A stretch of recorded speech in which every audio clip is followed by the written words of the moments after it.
and welcome to First Look, a Bible study looking ahead to the reading or readings for the coming Sunday. My name is Carl, and it's really good to have you with us. This week we're going to be looking at a really challenging passage in which Jesus talks to his disciples about dealing with conflict in the life of the church. Before we dive into that, however, if you've not done so already, you may find it useful to download the sheet accompanying this study, and you'll find the link to that in the video description in YouTube. On the sheet you will find the text of today's reading, some other passages you may wish to look up, the questions we'll be considering together later on, and lots of room for you to record your own thoughts and observations. And so then, without further ado, let's dive into this week's text, which comes from Matthew's Gospel, chapter 18, verses 15 through to 20. At this stage of things, Jesus was coming towards the end of the Galilean phase of his ministry. And indeed, if we jump ahead a little bit to chapter 19, verse 1, we see Jesus at that point leave Galilee and set off towards Jerusalem. Immediately prior to this week's reading, Jesus had been asked a question by his disciples, we hear in chapter 18 verse 1, concerning who would be the greatest in the kingdom of heaven. Jesus' response to that began, as we hear in verse 2, with him calling a young child and placing that child amongst his friends. Before, in verses 3 to 5, telling them that they needed to become like that child if they wanted to enter God's kingdom. He then went on in verses 6 and 7 to use somewhat hyperbolic language to talk about those who put stumbling blocks in the way of disciples who are humble and childlike. And in verses 8 to 9, he talks about the urgent need to cut out sin.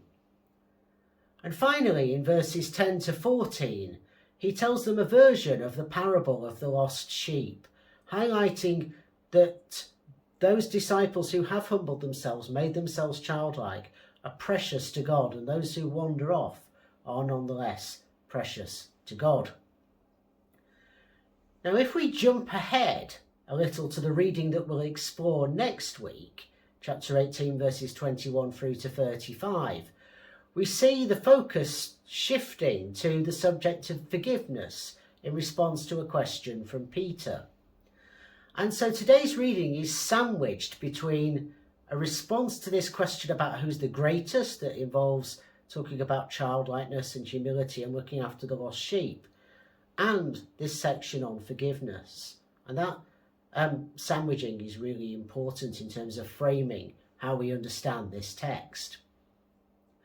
So in it, we've got Jesus, as I say, coming towards the end of the Galilean phase of his ministry and beginning to teach his friends about the nature of the church. This group included, but were not limited to, the 12 who formed the sort of inner core of Jesus's group of disciples. And the question that we see asked in verse 1 of chapter 18 is depicted as being asked collectively, as opposed to the solo question, as it were, that Peter will ask later on. Now, Matthew's Gospel was the second of the canonical Gospels to be written around 75 to 80 of the Common Era. It was written to a predominantly Jewish audience, and that shapes some of what we find here. And it was also something that came after the destruction of the Jerusalem temple in the year 70 by the Romans.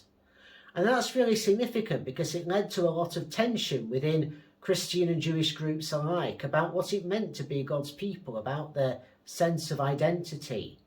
And we know that Matthew's community faced hostility from without and internal divisions. Again, I think perhaps shaping some of what we find here. Now, this passage is a subsection of one of the 5 blocks of Jesus' teaching that Matthew brings together. It's the fourth of the 5 if we work our way through the Gospel, and covers chapters 18 and 19. If we're going to follow this week's passage, we'll look at various other texts as we go along, but in particular we might want to look at Matthew 16 verses 13 to 20, a reading that again we've looked at quite recently, in which Peter was told by Jesus in response to identifying him as the Messiah that he would be the rock upon whom the church was built. And in that instance, Peter was told that what he bound on earth would be bound in heaven, and what he loosed on earth would be loosed in heaven. And as we'll see here, that declaration is repeated, applied this time to all the disciples, applied to the church as a whole perhaps.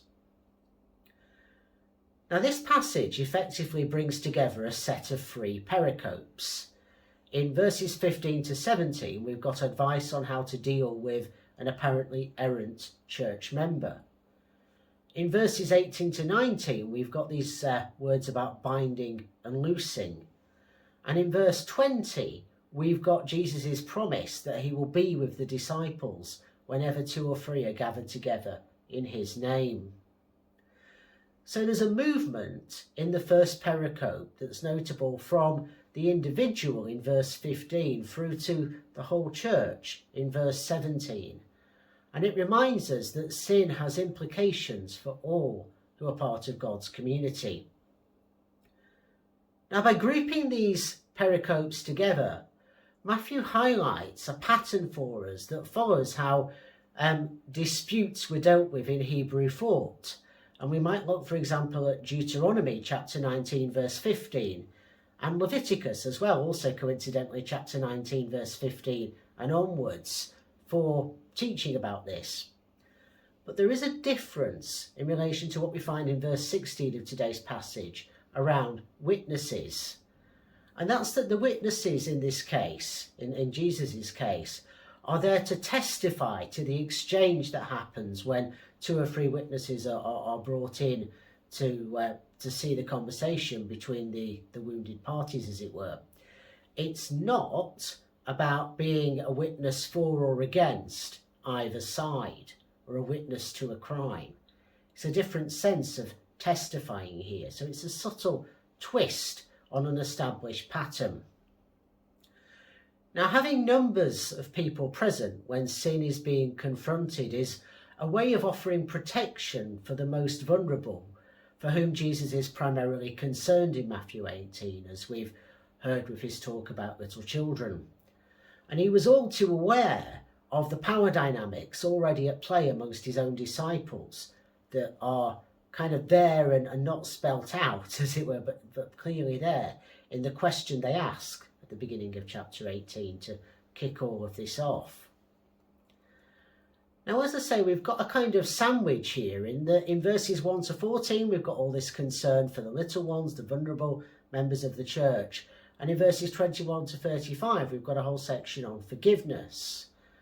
And when we think about what that then tells us about what's in the middle of the sandwich, as it were, I think it shows us that we need to not be rushing around judging other people as if we are the judge and God is not. But instead, we need to treat one another with kindness and forgiveness, remembering, as verse 20 tells us, that whenever we are present in more than just by ourselves, and in Christ's name, Christ is with us. We might also think back to chapter 7, verses 3 to 5 from the Sermon on the Mount, where Jesus tells people to be aware of the dirty great plank in their own eye before worrying about the specks in the eyes of others.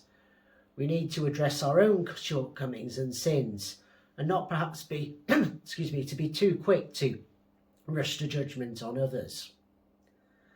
And moreover, when it says in verse 17 that if the dispute is still not resolved, the one who is thought to have sinned is to be treated as a tax collector and a sinner, we need to remember how Jesus actually related to tax collectors and sinners. He sat down and ate with them, thereby treating them as equals, not as outcasts and people you weren't supposed to have anything to do with. So when Jesus is telling his disciples to treat unreconciled sinners in this fashion, it's not saying, or you can just give up on them, ignore them, throw them away. If anything, it's about being willing to seek them out, to go the extra mile, like the shepherd does for the lost sheep, and to practice forgiveness. It's not to say that sin isn't real or important. It is to say that nobody places themselves ultimately forever beyond the redemption in God. So that's the first pericope around dealing with an errant church member, as it were, or better, going back to the original Greek rather than what the NRSV tells us, a brother, a sister, a sibling in Christ. In verses 18 to 19, in this promise about loosing and binding, as I say, there is an echo of what Jesus said specifically to Peter back in chapter 16. And the focus then moves, therefore, again from one person to the whole church, a corporate responsibility. And this business of binding and loosing on earth, having ramifications for how things are in heaven, shows us the seriousness with which we need to take our relationships with each other.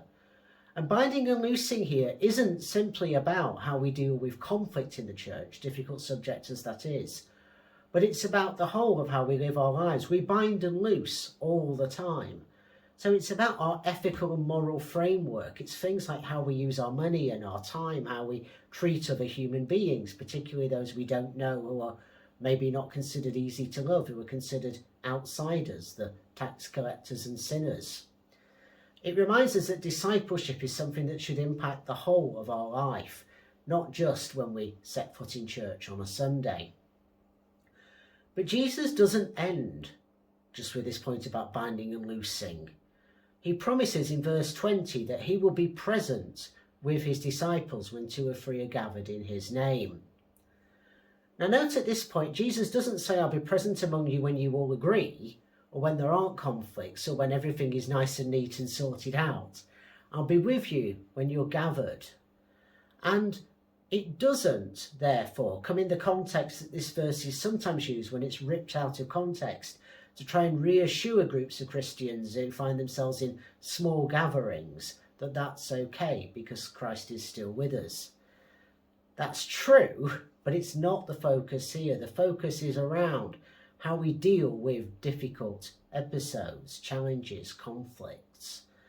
And I think that reminder that Christ is with us when we are gathered in small groups, for example, when you have the 2 or 3 witnesses who are asked to testify to what conversation takes place, when there is conflict, I think reminds us that, again, we need to be honest and kind and forgiving in how we treat one another because Christ is there. And as we see at various other points, not least in Matthew 25:31 to 46, in the parable of the sheep and the goats, how we treat the least of these, the little ones, to use that phrase again, relates very much to how we treat Jesus himself.